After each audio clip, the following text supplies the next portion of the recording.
Hello, नमस्ते. कसे आहात सगळे? छान ना? मी पण एकदम मस्त आहे.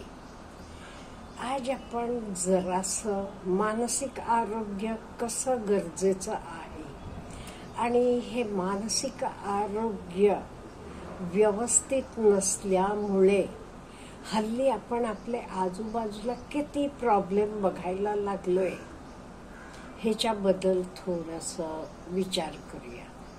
आता 2-3 दिवसापूर्वी पेपरमध्ये, माध्यमांमध्ये वगैरे वाचला असाल तुम्ही, सोलापूरचे नवरा बायको दोघंही शिक्षक म्हटल्यावर आता आपल्याला माहीत आहे पगार वगैरे व्यवस्थित असतात. दोघंही आपलं जीवन संपवलं. पुण्यात डॉक्टर्स नवरा बायको दोघंही आणि लव्ह मॅरेज मेडिकल कॉलेजमध्ये असलेपासून दोघंही आपलं आयुष्य संपवलं. एवढं त्यांना जीवनाबद्दल निराशा कशी झाली. इथे काही पैशाचा प्रॉब्लेम नाही ते तुम्ही म्हणाल ओ बाबा पैसा ओढ्यात नसेल म्हणून. इथे काही पैशाचा प्रॉब्लेम नव्हतं. आणि पैशाचा प्रॉब्लेम काम करणाऱ्याला कोणालाही पैसा कमी पडत नाही. आम्ही एक 5-6 वर्षापूर्वी उदयपूरला गेलो होतो. ज्यांनी उदयपूरला विजिट केलेले आहे त्यांना हा भाग माहीत असेल. तिथे एक झू आहे. ते झूचे बाहेर एक परोठे विकणारा आहे. तो किती परोठे विकत असेल रोज माहीत आहे तुम्हाला? तो म्हणाला 1 क्विंटल आटा रोज सकाळी घेऊन येतो. तो संपेपर्यंत करायचे. तर 1 क्विंटल संपला की ते दिवशीचं संपलं. त्याच्याकडे बटाट्याचे, मुळीचे, कांद्याचे, चीजचे सगळे परोठे उत्तम प्रकारे, अगदी झूचे बाहेरचे बाजूला आहे तो गेटपाशीच. एवढी गर्दी असते. त्याच्या हाताखाली आहे 4-5 मुलं आहेत. म्हणजे मला काय म्हणायचं आहे, आणि एवढा उत्साही होता तो माणूस. तुम्ही कुठले काय सगळे विचारल्यावर मिरजेचे म्हटल्यावर मी हळद सगळी चांगली होऊन घेतो म्हणाला. सगळं तो मिरची असू देत, हळद असेल, हवी ती धान्य सगळी वर्षाची घेत असतो. कुठल्या राज्यातनं जिरे घेतो, कुठे हे घेतो, सगळं एवढं उत्साही. म्हणजे मला काय म्हणायचं, तुम्हाला काम करायची तुमची तयारी असली की तुम्हाला पैसे काही कमी पडत नाही कोणालाही, कुठलंही. फक्त स्किल पाहिजे. इथे तरी आपण बघतो हे लोकांना काही पैशाचं काही त्यांना कमी नव्हती. मग त्यांना एवढं जगायचं इंटरेस्ट म्हणा, कॉन्फिडन्स म्हणा का नव्हतं. कशासाठी ते असले टोकाचे निर्णय घेतले. मग आपण आयुष्यात ऑप्टिमिस्टिक, सकारात्मक, आशावादी राहायचं ते आपण काय करायला पाहिजे. आणि हे मस्ट आहे. प्रत्येकानं आशावादी असायला पाहिजे. प्रत्येकानं ऑप्टिमिस्टिक असायला पाहिजे. देवानं आपल्याला उगीच पाठवलं काहीकडे नाही. देवानं आपल्याला काहीतरी गिफ्ट देऊन पाठवले. काहीतरी इथे करा म्हणून पाठवलेलं आहे. हे आपण लक्षात घ्यायला पाहिजे. नाही ते उगीच काय जीव आपण होऊन आलोय का ह्या जगात? नाही. आपल्या इच्छेनं आलोय का? नाही. मग आपल्या इच्छेनं जायची पण आपल्याला परवानगी नाही. एवढं आपण लक्षात ठेवायला पाहिजे. मग आपण उत्साही राहायला काय करायला पाहिजे, इंटरेस्टेड राहायला काय करायला पाहिजे. म्हणजे आपल्याला पहिलं कळलं हे काही पैसेचं कारण म्हणून लोक निराश होतात असं नाही. कितीतरी लोक पैसा असला तरी त्यांना हे जीवनावर इंटरेस्ट राहत नाही. मग आपण जीवनात इंटरेस्ट राहण्यासाठी, सकारात्मक राहण्यासाठी काय करायला पाहिजे? पहिला, मला हे देवानं दिलेलं चांगलं मोठं गिफ्ट आहे, हे आयुष्य, म्हणून हे एक्सेप्ट करायला यायला पाहिजे. हे एक्सेप्ट करून झालं, मग हेतनं मी आणि उत्तम काय करेन, आणि मी मला माझ्या फॅमिलीचं तरी व्यवस्थित करायला पाहिजे. ह्याच्याशिवाय मी बाकी जगाला काय देऊ शकेन, हा विचार करायला पाहिजे. आणि प्रत्येकानं आपल्याला भरपूर लोकांनी दिलेलं असते, आई वडील असेल, बाकी लोक असतील, खूप लोकांनी दिलेलं आहे. त्यामुळे तर आपण परतफेड करायला पाहिजे का नको? पाहिजे करायला. मग नुसतं तसंच हे जग सोडून जाता येईल आपल्याला? नाही.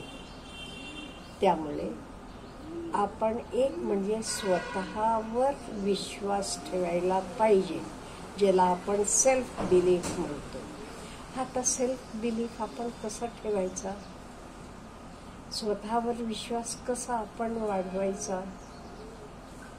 अगदी सोपं आहे.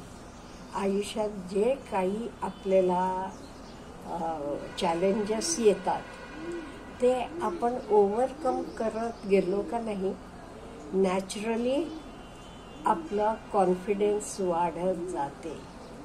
देवानं असं नाही ह्याला कॉन्फिडन्स दिले त्याला कॉन्फिडन्स दिलं नाही, असं नाहीये. कॉन्फिडन्स आपण वाढवायचं असते. हे कसं वाटते? आपण एखाद काम चांगलं केलं, आपल्याला ते यश मिळालं, आपोआप वाढत जाते. ही झाली पहिली गोष्ट. असं आपलं कॉन्फिडन्स वाढत गेलं का नाही, आपण जास्त करेजियस होतो. आपल्याला मग भीती वाटत नाही कशाची. Okay, I can do it, I can, हा आपला ॲटिट्यूड येतो. आणि स्वतःवर प्रेम करा. स्वतःवर प्रेम करताना आपण आपोआप मग बाकीचे पण प्रेम करायला लागतो.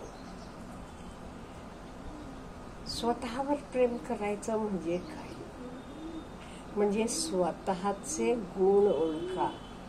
जे चांगले गुण आहेत त्यांना आणि सपोर्ट करत जावा. आणि ते गुणाचा आपण उपयोग कसं करू जगासाठी, हा विचार करूया. आता हे सगळं करत असताना तुम्ही म्हणाला, हो मॅडम लेक्चर द्यायला काय सोपं आहे? खरं जीवन एवढं सोपं आहे का? किती अडचणी येतात. तुम्हाला काय वाटतं आम्हाला अडचणी नव्हत्या? भरपूर पूर्वीच्या लोकांना या अडचणी होत्या, आम्हालाही होत्या. आम्ही ते सॉल्व्ह करत पुढे गेलेलो आहोत. आणि हे बघा, मूल चालायला लागताना सरळ चालते का एकदम? नाही. पहिल्यांदा तर 2 पावलं चाललं की पडते, पण तर थांबते का? नाही. उभा राहते, परत चालायला लागते. असं करूनच तर व्यवस्थितपणे चालायला शिकते का नाही? इन द सेम वे आयुष्यात पण आपण पुढे जायला असं शिकत असतो.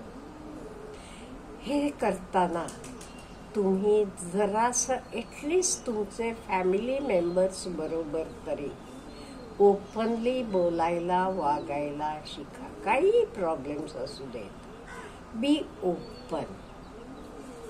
एकमेकांशी त्याचं डिस्कशन करा, समजून घ्या एकमेकांना.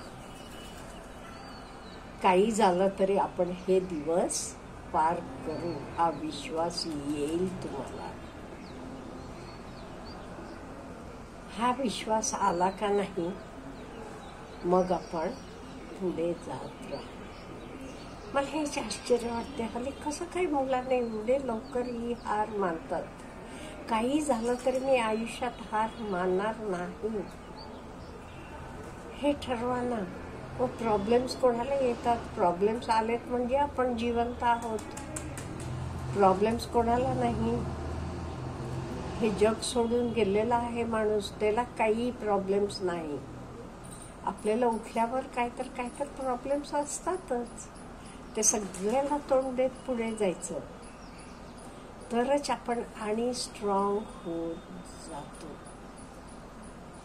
आणि तिथे असं काही तुम्हाला डिप्रेशन आलं, हे आलं, डॉक्टरकडे जावा ना, डॉक्टरची मदत घ्या. डॉक्टर तुम्हाला हवं ती औषधं देतील.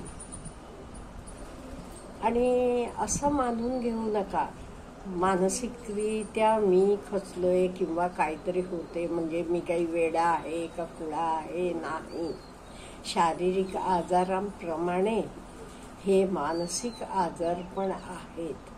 ताप आला की कसं आपण बिनधास्त डॉक्टरकडे जातो, तसंच आपण मनाला पण काही झालं तरी लगेच जायला पाहिजे, दाखवायला पाहिजे, औषध पाणी करायला पाहिजे आणि हेतनं बाहेर यायला पाहिजे.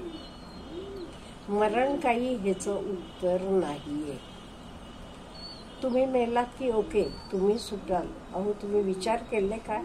तुमचे आई वडील तुम्हाला एवढंसं बाळ असलेपासून जन्म देऊन रात्रभर जागून तुमचे लंगोट दुपटी बदलून तुमचं बोट धरून शाळेला नेऊन तुम्हाला एवढं मोठं केलंय, त्यांचा विचार येतो तुम्हाला कधीतरी? कधीच विचार करत नाही तुम्ही. मग काहीही प्रॉब्लेम असू देत, काहीही चॅलेंज असू देत, आपण लढू शकतो आणि जिंकू शकतो. हा आत्मविश्वास आपण निर्माण करायला पाहिजे. हा कोणी लोक देत नाही, हे आपण क्रिएट करायला पाहिजे. छोटे छोटे स्टेप्स मधून छोटे छोटे प्रॉब्लेम सॉल्व करून गेलो का नाही, आपण पुढे किती मोठे चॅलेंजेस आले तरी ते आपण सॉल्व करू शकतो. आणि लक्षात ठेवा, each and every question has a answer, each and every problem has a solution. Have a good day.